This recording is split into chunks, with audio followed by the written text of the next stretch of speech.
Because of this move, the Baylor Bears now have the best offense in the entire Big 12.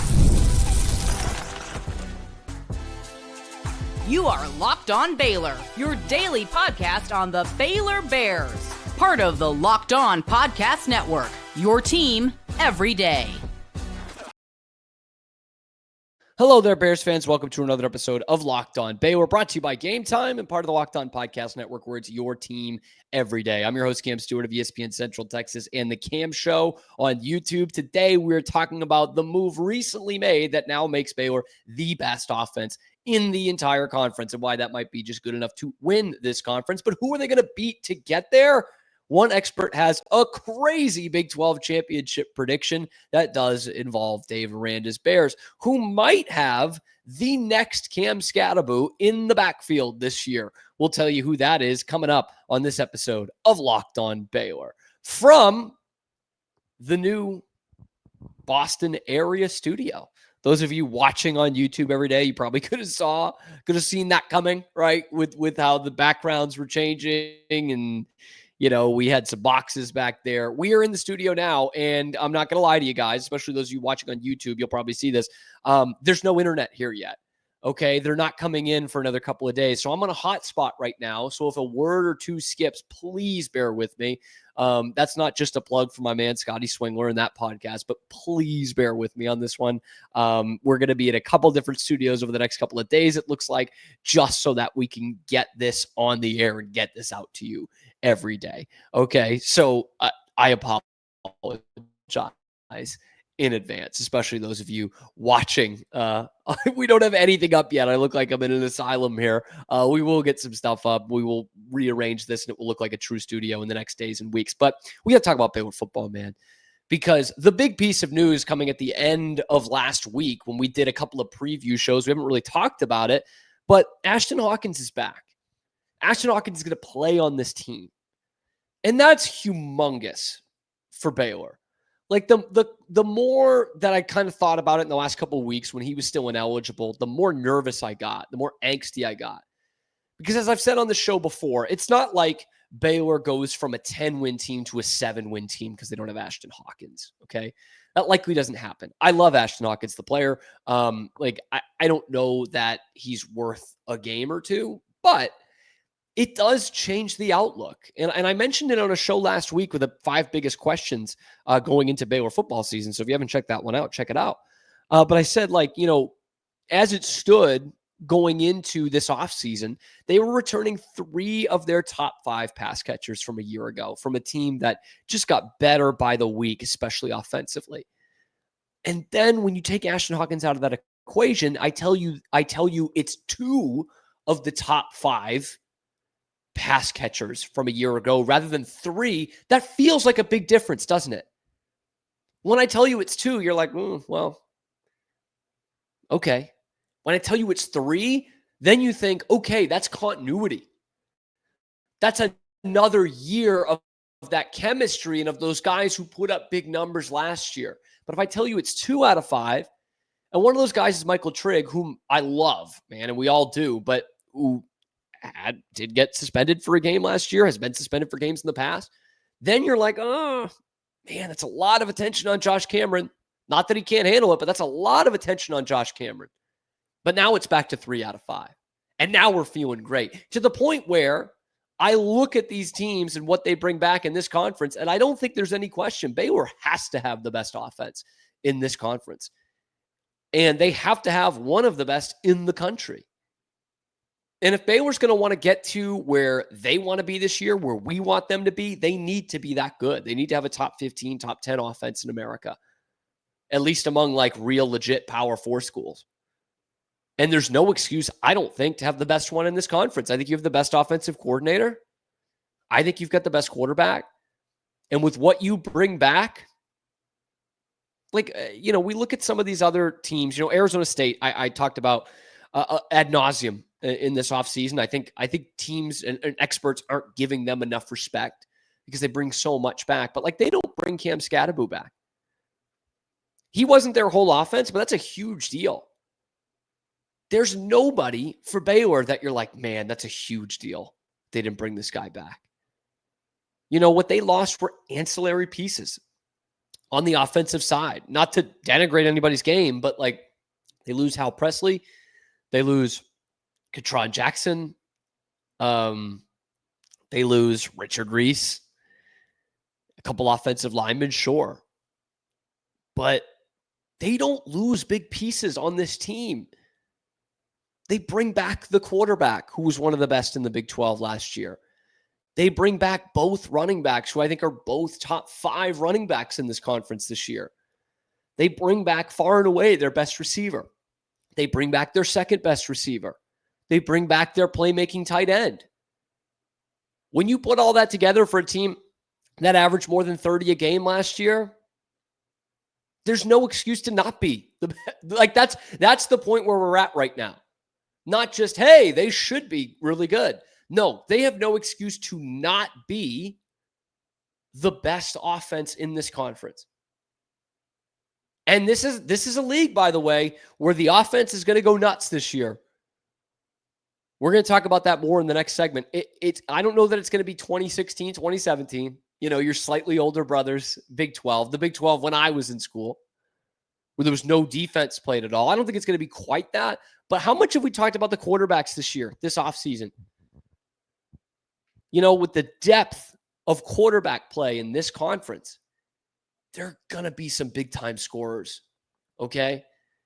And when you look at the arsenal that Baylor's got, with Josh Cameron, with Ashtyn Hawkins, with Kobe Prentice and Cole Wilson and Michael Trigg and Dawson Pendergrass and Bryson Washington and Matthew Klopfenstein, this is going to be a lethal offense. And oh, by the way, maybe the most important part of that, when we talk about guys we didn't know if they were going to be back next year, Jake Spavital is a huge part of that. One of the 10 or 15 best offensive coordinators in America. And he comes in last year and he's devising a playbook for all offseason for DeQuan Finn. I think this gets lost in the shuffle. He's preparing a whole offseason for DeQuan Finn. And then in week 3, he's got Sawyer Robertson, which now looks like a guy that's a dream for an offensive coordinator. But we didn't know what that was going to be. You or I didn't know. Now you're devising a game plan in the whole offseason for Sawyer Robertson, for a second year of Ashtyn Hawkins, for a second year of Michael Trigg, for a second true year of Bryson Washington. It's a major difference, man. There's a lot more they can throw at you in 2025 than they could in the second half of 2024. And this Bears offense has a couple of guys in the locked on top 100. For those of you who saw it on social media, we're going to break that more down tomorrow and throughout this week. If not tomorrow, then sometime this week. About the top 100 guys and maybe who was left off that list that should have been on that list. I put 6 guys in for Baylor. Put 6 guys in there. We'll see how many made the top 100. But this needs to be the best offense in the Big 12. Second at the worst. With what you bring back, I'm sorry. There's no excuse. You gotta have it. You gotta have it. And maybe, just maybe, that offense is what's going to propel them to the Big 12 championship game. One expert and an old friend here for the Waco people, the Baylor people, has Baylor in that Big 12 championship, but with a stunning opponent that would be a heck of a lot of fun. That's coming up next on Locked On Baylor.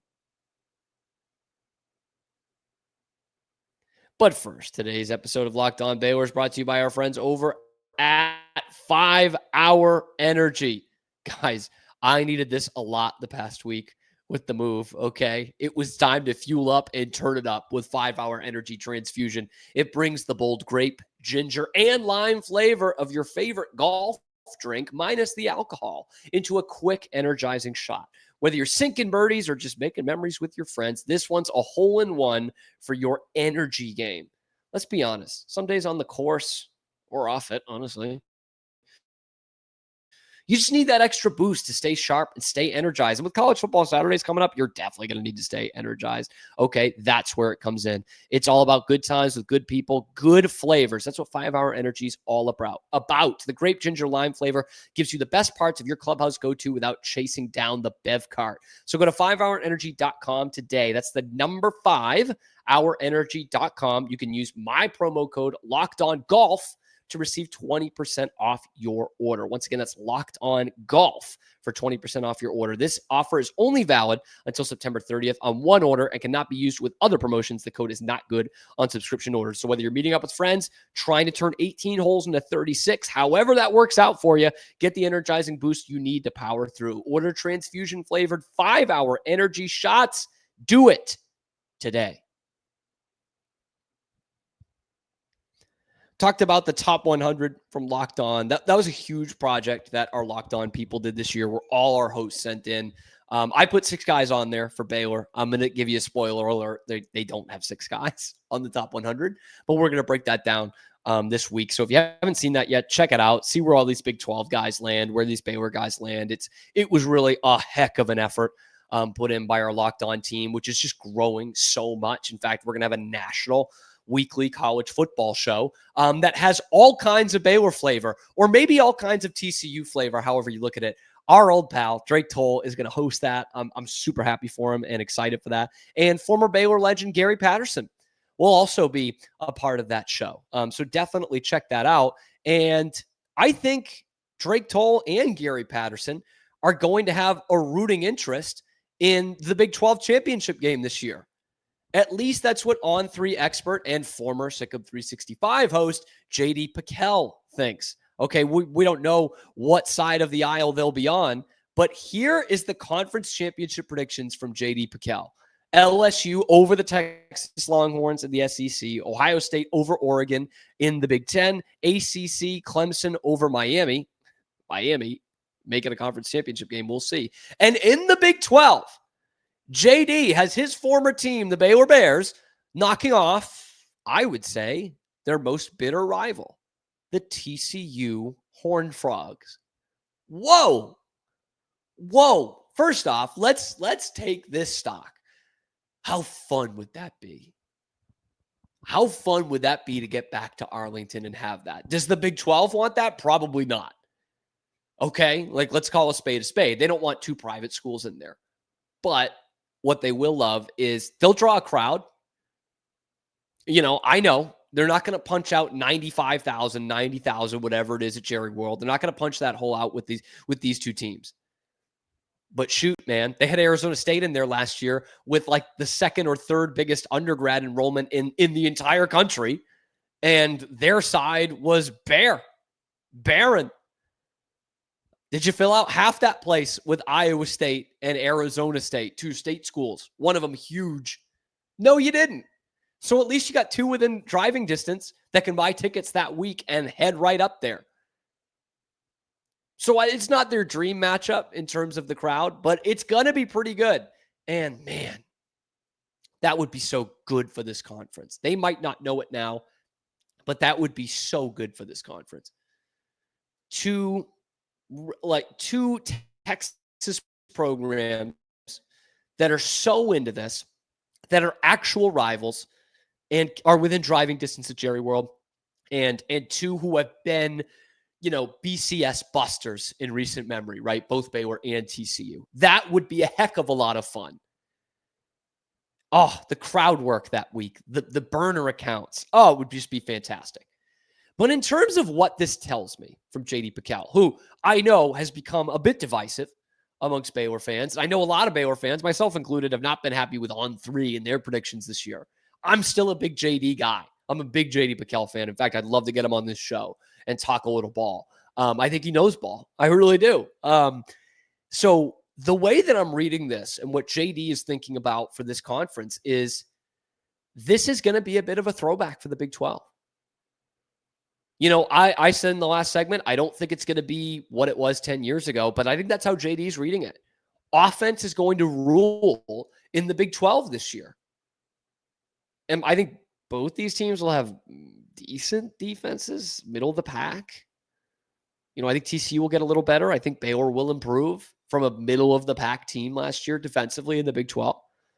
But I don't think either of these teams are going to – it's not going to be Baylor, Oklahoma State in 2021. The two best defenses in the conference, two of the top 5 or 6 defenses in America. I don't think it's going to be that. But what this shows me is when we're talking about how deep this quarterback conference is, points are going to win. Points are going to win the day. And in this case, from JD, win the title, win the Big 12 championship.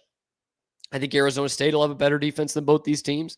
I think Iowa State will probably have a better defense than both these teams. I think Kansas State will probably have a better defense than both these teams. And all 3 of those can be in the running here. And Tech probably can too. But again, as I've said all offseason, I just don't know with Tech. They just brought in so much new talent. Talent nonetheless, but new talent. I don't know. But I think what JD's going with here is I'm picking 2 of the top 3 pocket passers in this conference. Sawyer Robertson and Josh Hoover. You obviously have to have Sam Levitt in there. You got to have Rocco Beck somewhere around that conversation. But when he's looking at 2 pure passers, he's looking at Sawyer Robertson and Josh Hoover. And I'm skeptical of this. As much as I like this matchup and I respect JD's ball knowledge, I am a little skeptical of this. I think one of the 2 teams that's in Arlington has a better defense than what these 2 teams are going to have. I do. And I think, if Avery Johnson finally does come into his own here, then Kansas State should be there. And I've said TCU's a dark horse, but I put them as a dark horse for a reason. I'm not sitting here and picking the Frogs to be in the conference championship game. I think a lot needs to go right for TCU. A lot. They need to find a running game. They need to have a much better defense. They need to defend against the run. They need to become 2-dimensional at least. Okay, there's a lot that needs to go right for TCU to be in the Big 12 championship game. Would I love it? 1,000%. 1,000%. And I think Baylor's going to be there. I do. I'm putting it on the table. Hear that? I think Baylor's going to be there. But who they're going to play against, as we do this in August, 3 weeks, 4 weeks before the season starts, I like Arizona State's chances better. I like Iowa State's chances better. I like Kansas State's chances better. I like Texas Tech's chances better than TCU. I won't go Houston yet. I won't go Oklahoma State, although there are some experts that are starting to really like the Pokes. I'm not going Utah. I'm not going BYU over TCU. But, yeah, Tech, Arizona State, Kansas State. I think it's much more likely to be them than it is the Horned Frogs. But this would be a blast. A blast. So let me know what you think in the comments below. How much would you love to have a Baylor TCU Big 12 championship matchup in Arlington? Let me know in the comment section below. Be sure to like the video, subscribe to the channel if you haven't already. Let me know what you think about JD's prediction in the comment below. Guys, we're 150 subscribers away from hitting 4,000. I ambitiously put up that goal to get there before the season starts. I don't know if we'll quite make it, but you guys can help me here. 4,000 subscribers would be huge for this channel and for Baylor Athletics. So if you like Baylor sports, you like talking about the Big 12, let your friends know. Let us all know to like and subscribe. It helps me keep my job. We're going to talk next about a promising young prospect for this Baylor team and how he's already been compared to one of the best running backs in Big 12 recent memory. We'll tell you who that is coming up next on Locked On Baylor. But first, we're talking about our friends from Game Time. Look, I've done 4 ballparks in the last 3 weeks in 3 different cities, and I bought the tickets every time from our friends over at Game Time. And it's also concert season, guys. Big time. Oasis, 3 weeks, 4 weeks from now at the Meadowlands, New Jersey. And look, we've all been there. You log on early, you wait forever for those concert tickets to go on sale, only to lose your spot for that show you've just been dying to see. Oasis, 16 years. Live music should be about making memories, not dealing with the stress of ticket shopping. That's why I go to Game Time. They make getting tickets faster and easier than ever. Prices actually drop the closer we get to showtime, puck drop, first pitch. You can save up to 60% off with their killer last-minute deals. I'm sick of doing all the scrolling and trying to find the best deal. I don't know about you guys. If you're not, maybe this isn't for you. I was sick of it. I also hate hidden fees. So if you love hidden fees, maybe this isn't for you either, but I hate them. So when I go on Game Time, I toggle the all-in pricing tool, and that price I see is the price I get. So take the guesswork out of buying concert and show tickets with Game Time. Download the Game Time app, create an account, use the code LOCKEDONCollege for $20 off your first purchase. Terms do apply. Again, create an account, redeem the code LOCKEDONCOLLEGE. That's LOCKEDONCollege for $20 off. Download the Game Time app today. Last-minute tickets, lowest price, and of course, that's guaranteed. Running it back here on Locked On Baylor, talking about previewing this season that starts in just about, 25 days here. We're less than 4 weeks away from Baylor football. 3 weeks away from week 0, college football. Sit on your couch all day. Let me bet money line on Hawaii college football Saturday. Can't wait. Farmageddon in Ireland. Like, that's awesome for the Big 12 fan to hop right into a Big 12 game week 0. Okay, but we're getting you ready for week 1, Baylor and Auburn. We're going to talk a lot about that game in the next couple of weeks. And I think one of the intriguing things about this Baylor team is the young guys. Okay, because obviously they're not going to rely on the young guys a terrible amount this year because you have this really solid team this year. And you bring so much back from a successful 2024 season. But by that same token, you've been on a heater the last 12, 13 months here in recruiting, starting with last year, getting those guys in the summer, that class to 2025. Who are we going to see this year? I know some of you don't believe me when I say this because I've had people reach out to me and say they don't believe me when I say people are texting me about this. How about the irony there? But someone this weekend said, what about Taz Williams? You can see Taz Williams. And I'm like, maybe. He's coming off an ACL injury as a true freshman. I don't know. It's a lot to put on Taz Williams. I think he's going to be a star one day, but that's a lot to put on him. And then I saw some of the videos from practice, some of the 365 guys put out there, and they love Taz Williams. Coaches are loving him. And then there was this other tweet from Grayson Grundhoefer of 365 Sports that really caught my eye for another class of 2025 guy. And here it was. If you're watching on YouTube, you could see. Baylor safety Devin Bobby mentioned true freshman running back Caden Knighton as the standout freshman this offseason. He said some of the guys on the team call him, quote, mini Scattaboo. Knighton was tied for top overall prospect in his Grayson Grundhoefer's Sikkim 365 2025 class rankings. And this is an interesting one because Caden Knighton kind of flew under the radar for a long time, and he only finished as a 3-star. He committed kind of early in the process, and he's from Oklahoma, which is not a hotbed for college football recruits, let's face it. And he committed very early, and he was the one who was one of the ones who said, I committed because Baylor was my first offer as a freshman. It was in April of my freshman year in high school, and I started getting messages from the Baylor coaches. I think Keenan Hall was one of the first ones. I think he had SMU interest from Keenan Hall, and now commits to Baylor. And he never got past that 3-star, probably because he committed to Baylor early. So that's why I was surprised that Grayson, who obviously does this for a living, had him as the top overall prospect, tied for the top overall prospect with some of the big names that Baylor had last year. And Knighton was another guy I brought up earlier this offseason, when talking about what freshmen can make an impact this year.